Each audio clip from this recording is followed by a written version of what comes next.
Olá pessoal, tudo bem? Bem-vindos a mais uma aula aqui da Preditiva.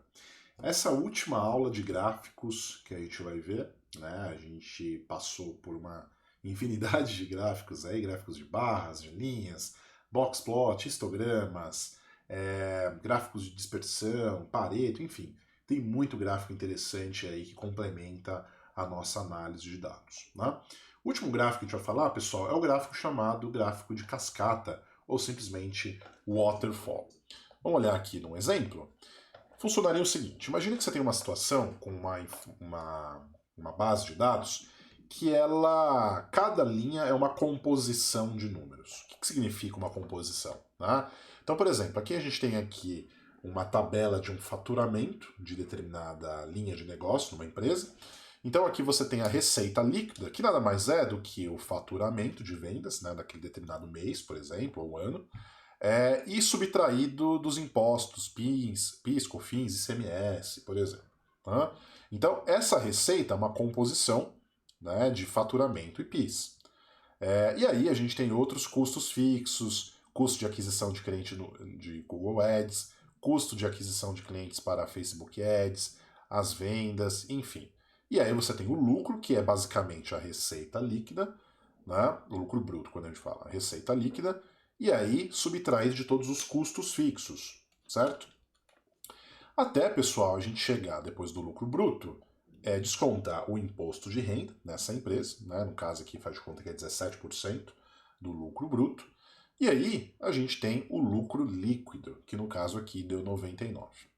Então essa é uma tabela, ela já formatada do jeito que está aqui, ela já é uma informação interessante, só que nada como criar um gráfico que seja objetivo que passe aí também a mesma informação. Nesses casos em que você tem as linhas, né, uma dependendo da outra e sendo uma composição da outra, tem um gráfico bem interessante, pessoal, que é o gráfico de waterfall. Então como que funciona? Basta a gente selecionar aqui todas as linhas com seus respectivos valores, clicar no botão inserir e aqui do lado do histograma ele tem o chamado gráfico de cascata, certo? Quando a gente clica aqui no gráfico de cascata, olha só como esse gráfico de cascata funciona, certo? Então olha só, pessoal, ele tem aqui o faturamento, 250.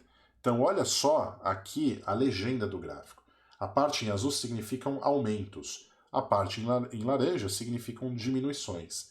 E a parte aqui cinza significa total. Perceba que do jeito que está agora a gente não tem nenhum total, né? Mas o que seria, pessoal, esse total? Né?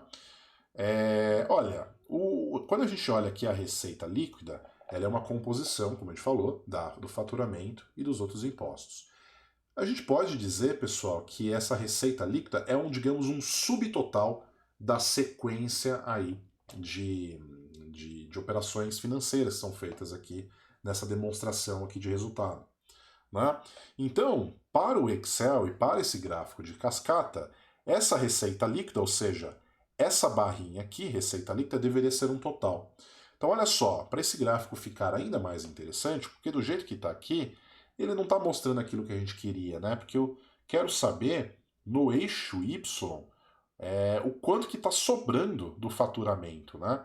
Do jeito que está aqui, ele desloca para cima, e aí a análise fica um pouco mais difícil. Então, olha só, pessoal. Então, para consertar isso, o que a gente tem que fazer? Eu clico uma única vez aqui, nesse receita líquida. Quando eu clico uma única vez, ele seleciona toda a série. Eu clico mais uma vez, ele vai selecionar só esse ponto de dado. E aí sim, eu clico com o botão direito e aqui embaixo ele tem a opção definir como total. Seleciono, pessoal, e olha só que interessante.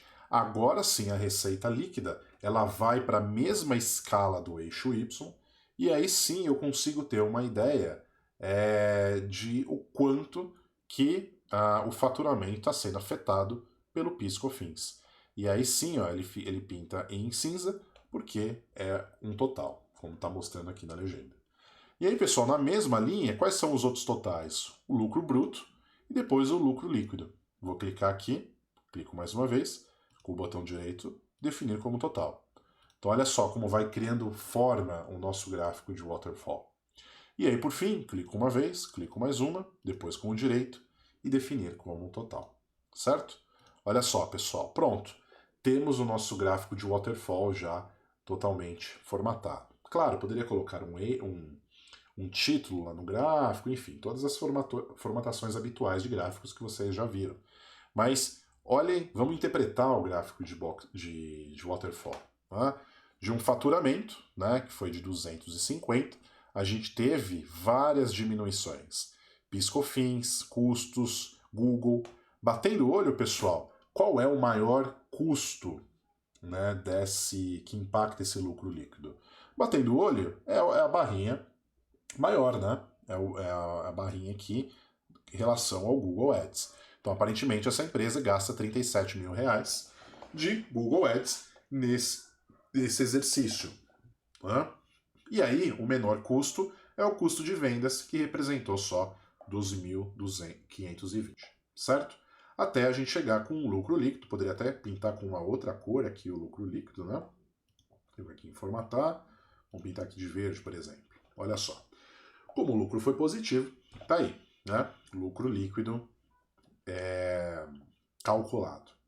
E aí, pessoal, poderia, né, claro, fazer aqui outras informações, colocar margem líquida, enfim. Aí, para quem trabalha com indicadores financeiros, sabe aí todos os indicadores mais importantes para se analisar. O importante aqui é a gente saber que o Excel tem uma ferramenta gráfica interessante que pode ser utilizada para isso. Outros usos, né, do waterfall, para a gente olhar, por exemplo, projetos, né, etapas de um projeto em horas.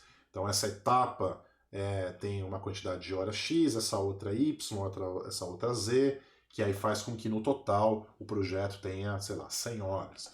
Então, você poderia fazer um waterfall para representar isso. Enfim, tem várias utilidades e é mais um gráfico aí muito interessante que o Excel tem e disponibiliza para a gente, analista de dados. Tá bom, pessoal? Bom, então o que eu tinha para essa aula era isso. E o que falta agora, pessoal?